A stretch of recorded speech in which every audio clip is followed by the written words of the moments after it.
What's up, guys? I'm BTC, a brand new patch with some pretty big changes to Moira, as well as a nerf to Reaper. Also want to let you guys know I have a more regular uploading schedule on my second channel, where I cover TV shows, movies, all that sort of stuff, and I have a bunch of new videos over there. So when you're done watching this, check it out. The link for that is down in the description. Let's take a look at these changes here. The first one is a nerf to Moira's Biotic Grasp. The attach angle has been reduced by 37%. This is something that we saw in a previous experimental mode where they just want it to require more accuracy in order to effectively land these attacks. So it's still pretty forgiving, but you definitely need to be much closer to the enemy. The hit registration area for the attack is much smaller, so you need to be more accurate and you'll be able to hit the enemies. But the other things like the range and the damage and all that stuff remains unchanged. Next up is the Biotic Orb. Specifically, the damage version has been changed significantly. It doesn't work really at all like it used to.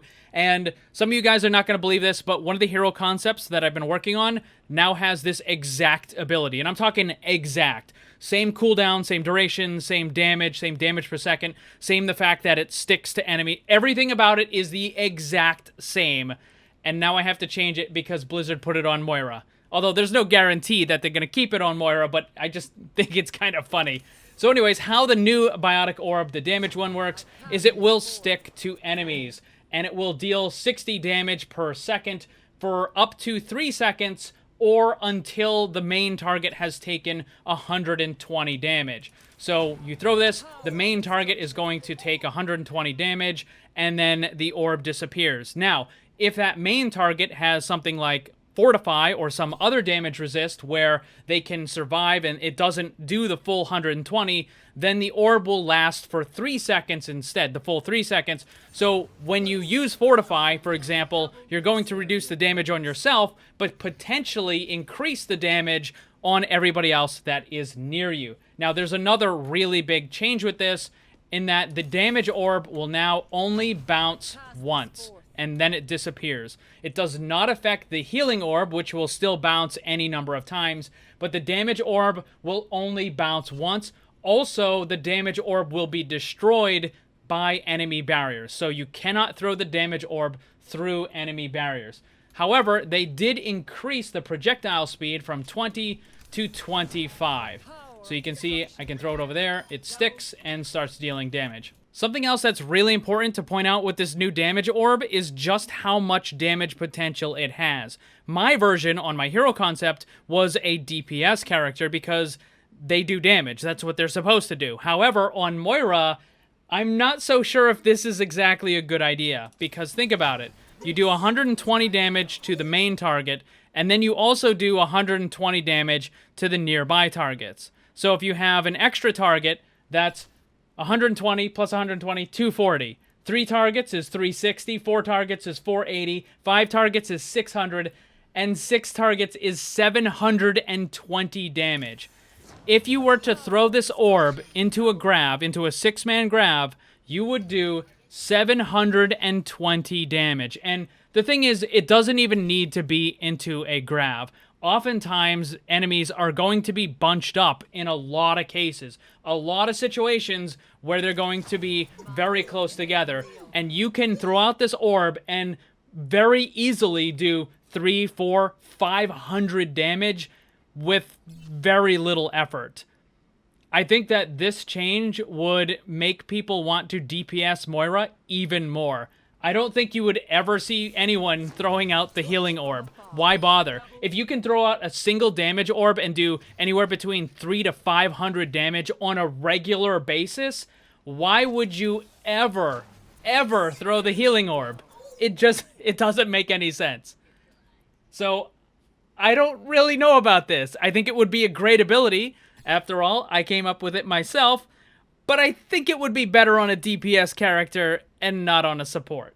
They've also made some changes to Fade. This is similar to what they did in a previous experimental mode, where when the Fade ends, it will now grant an immunity or a phasing effect to all of your teammates. So when it ends, you will now phase out all allies within 6 meters and yourself for an extra 1 second after exiting the Fade. However, it will no longer allow you to escape from things like Zarya and Sigma's ultimate. I went and checked, and the initial part of the Fade still has a cleanse on it, which means that you can get rid of anti-nade and all sorts of other stuff. But the extra part at the end, where it will phase out both Moira and all the allies, does not have that cleansing effect on it. So as you saw, you can no longer use it to cleanse your teammates, which would have been incredibly powerful at countering the Ana Bionade. But now, in addition, you also cannot use the Fade in order to escape from things like Zarya's ultimate or Sigma's ultimate. Your teammates can't escape, and even Moira cannot escape during the regular part of the Fade. It just doesn't work. You can't escape from those things anymore. Also, you'll notice that the cooldown has been increased from 6 seconds up to 8 seconds. So this is a good amount of utility. Even though it doesn't have the cleansing effect anymore, even though you can't use it to escape from those ultimates, it's still very powerful. It's still going to allow you to reduce a pretty substantial amount of damage on your teammates, because for 1 full second, nobody can take damage. That is a very, very powerful thing that you can apply to your team, and there's going to be a lot of situations where it's going to be quite beneficial, even if it's not as strong as it was in the other experimental mode. The other change they made is to Reaper. He gets a nerf because they changed how Moira's Fade works. Since the Fade can no longer help you escape Zarya's ultimate or Sigma's ultimate, they made it so that Wraith form also no longer allows you to escape either.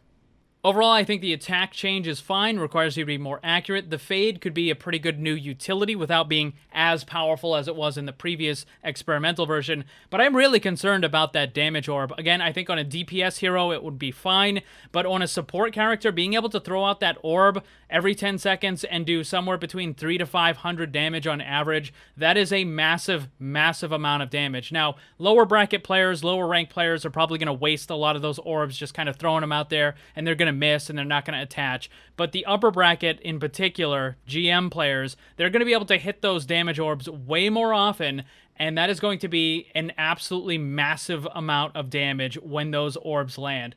And I just don't really think that a damage ability that powerful should be on a support character. I mean, you could even say that maybe no character, not even a DPS hero, should have something that strong, but that's a lot of damage. That is a lot of damage. I don't really know if that is the best idea for the orb. Maybe they could make it so that it bounces a couple extra times, but it does less damage.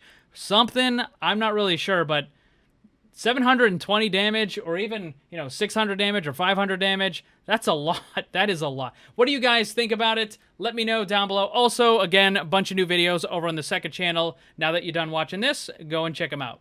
Thanks for watching, and if you'd like to be comment of the video, then leave yours, and while you're at it, ring the bell so you never miss a new video. Also, if you want to get some cool gear, join my Discord server, or follow me on social media, then check out the links down below. And remember, always blame the controller, because it's never your fault.